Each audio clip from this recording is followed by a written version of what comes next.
Welcome to the presentation prepared by the Project ACE team for the analysis of the thermal performance and the energy consumption of the Westfield Community Centre. Now, the Westfield Community Centre in Sheffield is a charitable establishment providing services to the local community for quite some time now, and recently the energy consumption bills have been on a constant rise. This is where Project ACE comes into the picture. Now, these are all the members of Project ACE 2016 being supervised by Dr. Zandi. Now, in this video, we will be covering an introduction to Project ACE and some background information of the concepts behind it. Then we will be moving on to discussing the research done and the data collected. Next, we will cover the analysis and the interpretation of the data collected, followed by the very important results of the inspection. Finally, we will talk a little bit about the relevant recommendations based on the results. Now, before we get into all of that, let's learn a little bit about fuel poverty. Now, a lot of the times, people don't know what fuel poverty is. Now, fuel poverty is when, after paying the energy bills, a household is left with an income that is below their poverty line. Oftentimes, that means that families have to choose between keeping themselves either fed in the winter or keeping themselves warm.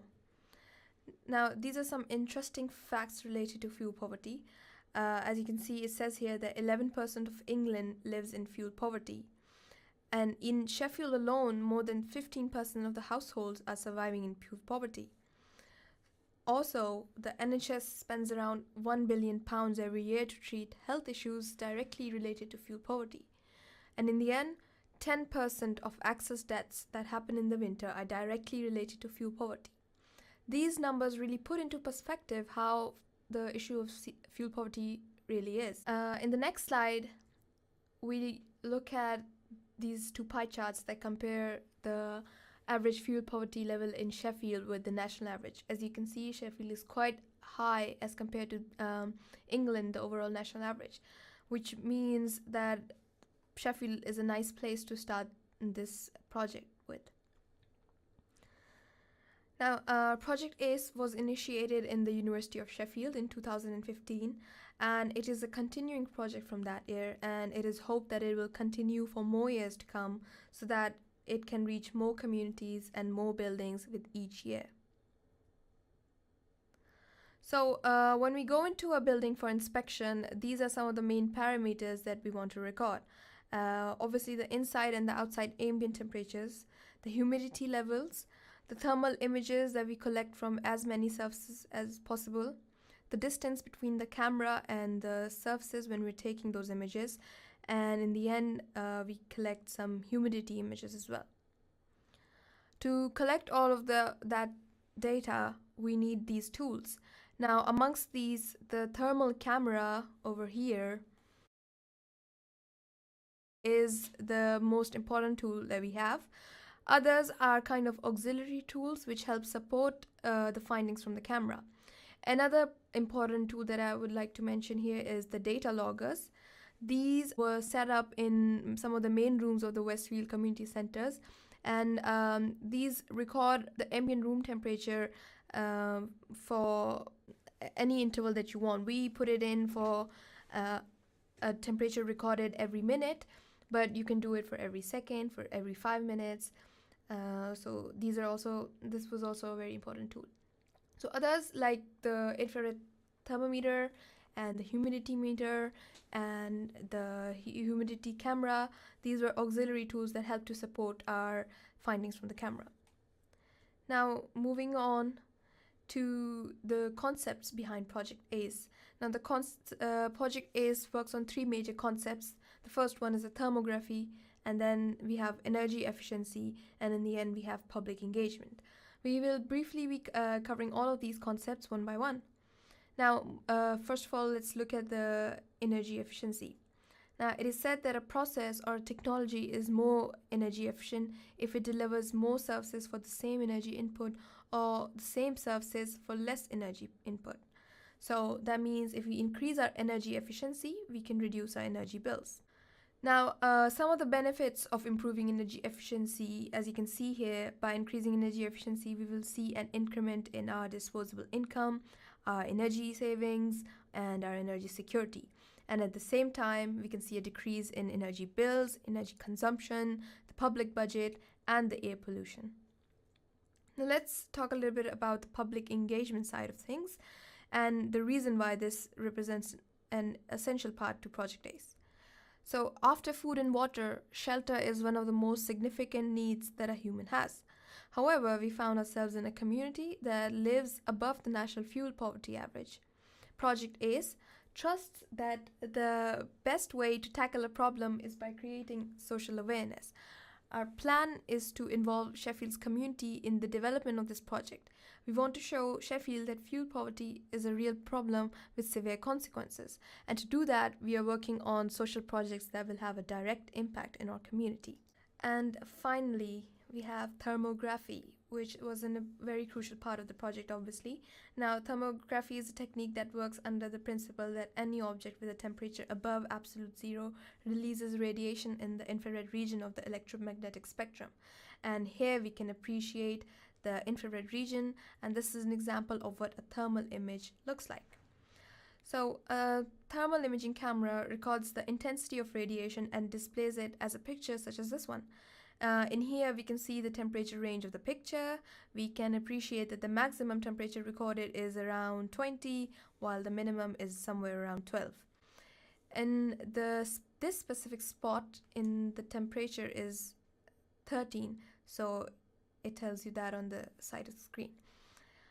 Now, so we took our camera and all our equipment, and then we begin inspection for the Westfield Community Center. And on the day that we were there, these were the measuring conditions. The outside temperature was 9.3. There were some clouds, and then there was some light rain around 1:30. Also, we started around 12:20, and our inspection period lasted about 3 hours. The main tool which we use while conducting our inspection in the Westfield Community Center is, of course, the thermal camera.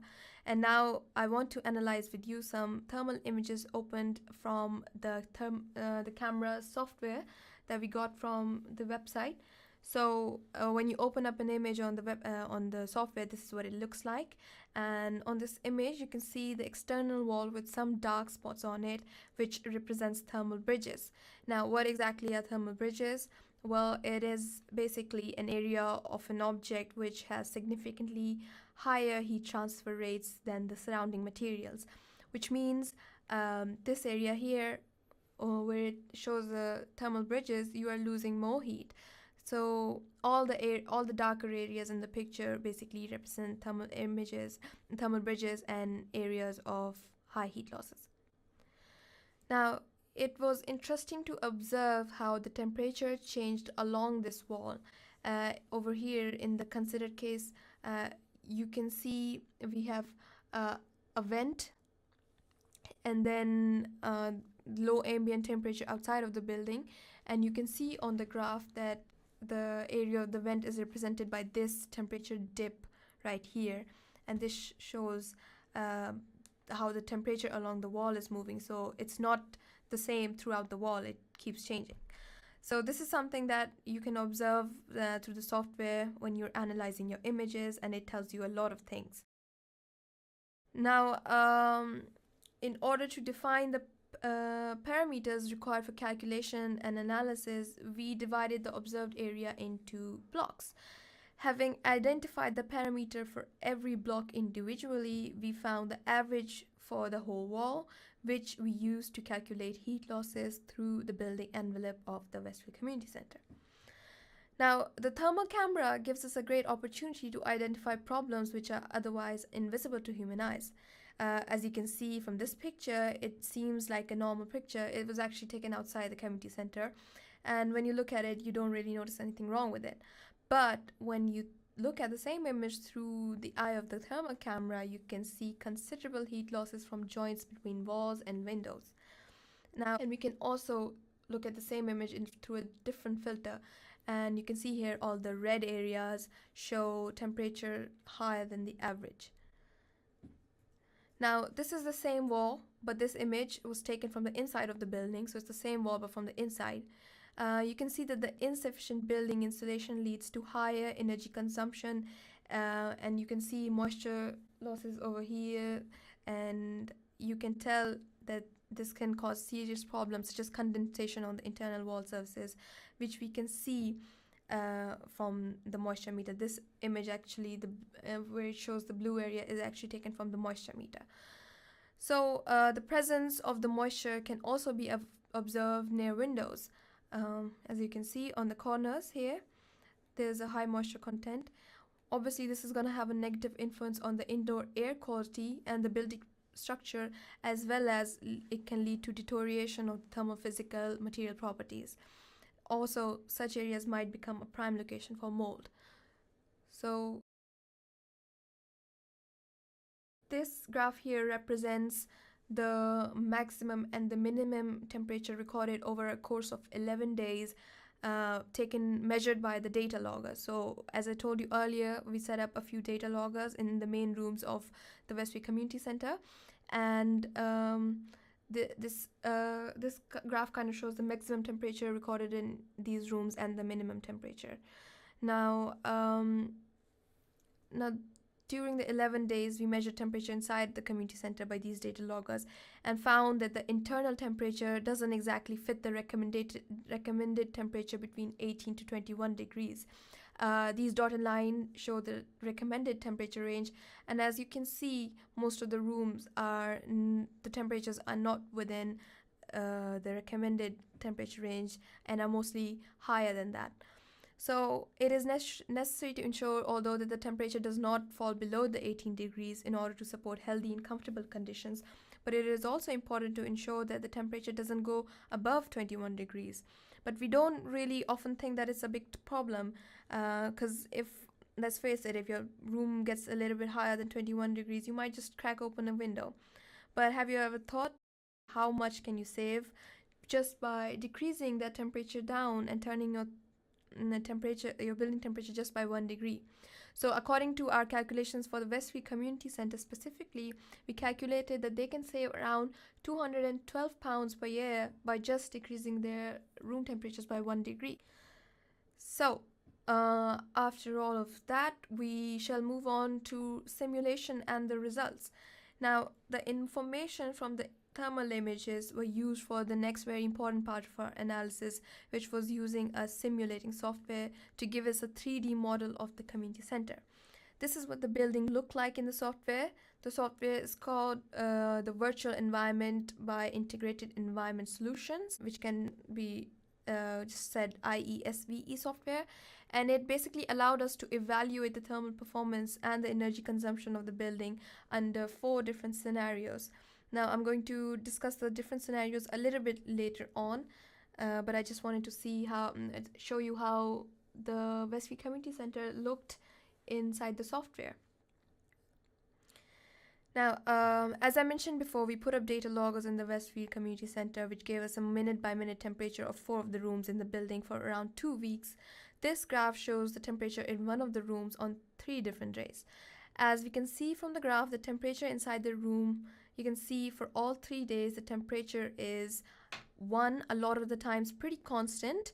So you can see it kind of remains the same. And 2, a lot of the times the temperature is above 19 degrees for the entire day, even though the building is occupied between 9 to 5. And even on the weekends, the building is closed, and yet this line that shows the temperature on a Sunday shows that the room was around 19 degrees the whole day. So this kind of tells us and gives us a reason to believe that the heating in the community center was on all the time. And we used this for the basis of one of our scenarios in the simulation software, which I'll discuss further later on. Now, these were the 4 main scenarios that we simulated in the software. The first scenario is considered to have the heating system operating throughout the whole year for 5 days a week, 8 hours a day, and the temperature is maintained between the recommended 18 to 21. The second scenario is where we assume that the heating system works only during the heating period from October to April for 5 days per week and 8 hours per day. The third one is the heating system operates 24 hours a day, and this scenario kind of we take inspiration from the heating system that's currently at the Westfield Community Center. So this kind of simulates the current situation of the Westfield Community Center, which means that we take the heating as operating between 24 hours a day for the heating period of the year. The fourth scenario, we take that the heating is on only during the heating period for 5 days a week and 8 hours a day, but we assume that the exterior walls of the buildings have been insulated with a 5 centimeter layer of PU insulation material. Now this table kind of shows the annual energy consumption of the building for these 4 scenarios, and as you can see with the added insulation material, the energy consumption drops down by 57 degrees from what it is currently. So these were kind of the simulations and the results. Now we're going to move on the recommendations. So after all our analysis, we carefully put together some recommendations for the Westfield Community Center, but these recommendations aren't specifically for them. I mean, everyone can follow these and use it for their own houses. Now, the recommendations, we divided them into 3 parts. The first one are the major changes, where we refer to major modifications in the structural elements of the building, and obviously these are changes that are a little bit costly and obviously will need investment. So the first major change that we considered was the insulation of the exterior walls of the Westfield Community Center with a PU foam as the insulation material, and according to the quotation that we got from the Evergreen Power UK for the Westfield, it's gonna cost around £10,000 to get the exterior walls of the Westfield Community Center completely insulated. Now, we also considered insulating the roof with rigid insulation, and that would cost the community center around £4,000 to do the entire roof. Also, we looked at some cheaper methods that can be implemented, which were one of them were draft proofing, where we can use a self-adhesive foam strip like this one, which can cost around £5 to £10 per 10 meter, and we can use this foam to close the gap between a lot of the windows and window frames and the door frames of the community center. Now also we can use a brush excluder to be attached to the bottom of the doors, and these cost around £30, and they obviously help with the heat losses as well. Other than that, we suggest hanging curtains, which can prevent heat losses, hanging curtains or blinds. So also some other energy efficiency improvements that we looked at were thermostats and controls, which can be installed in different rooms in the building and which can control the temperature automatically and help program the boiler to be used for certain hours and to be turned off for certain hours when a certain room temperature is reached. Also, we looked at radiator reflectors, which can be added to diminish the radiation losses through the walls and help to keep the heat inside the room by a longer period, and these cost about £3 to £4 per unit. Also, we suggested to upgrade the current lights to LED to save electricity and diminish the energy bills as well. For the Westfield, that will cost around £2,000 to change the entire lights on the buildings to LEDs. Now, of course, these major changes are going to cost a lot, but also their potential savings are quite huge. As you can see from this table, they can save around £8,000 per year. So that means a payback period of 2 years, which is not bad. Now, moving on from major changes, we move to behavioral changes, which don't cost you anything and can be implemented right away, but their cost reduction can be appreciated immediately, and little by little these changes add up to these cost savings add up to big numbers. So these are some of the things that we suggested in behavioral changes. Now, due to the temperature data obtained by the data logger measurements, it was taken into consideration that the heating systems for the Westfield Community Center are on 24 hours a day. Therefore, by just diminishing their heating period from 24 hours a day to 8 hours a day, they could save around £4,000.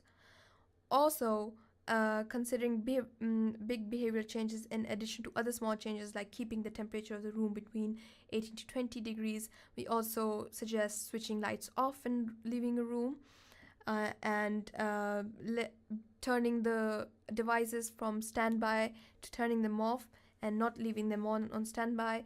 That can save you plenty of money. And also, all of these changes add up to around £4,000 per year. So these are still pretty considerable, considering that they're just behavior changes and they don't cost anything. So also for the recommendations for the Westfield Community Center, we looked at some available support for the people that come into the building. If they're suffering from fuel poverty or if they have similar issues, they can contact these organizations and use these schemes for their benefit. We looked at three major organizations or schemes. The first one we looked at was the Warm Home Discount, which is a government scheme, and it helps households that fulfill the eligibility criteria to receive rebate payments on their electricity accounts by their suppliers.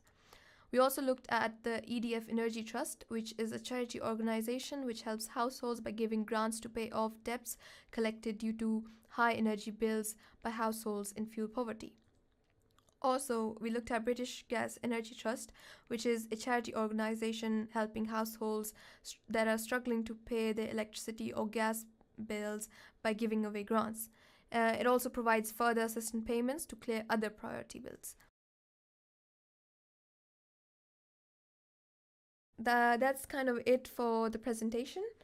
And if you have any questions or any feedback for us, we would love if you could leave that in the comments below. And thank you so much for listening. Take care.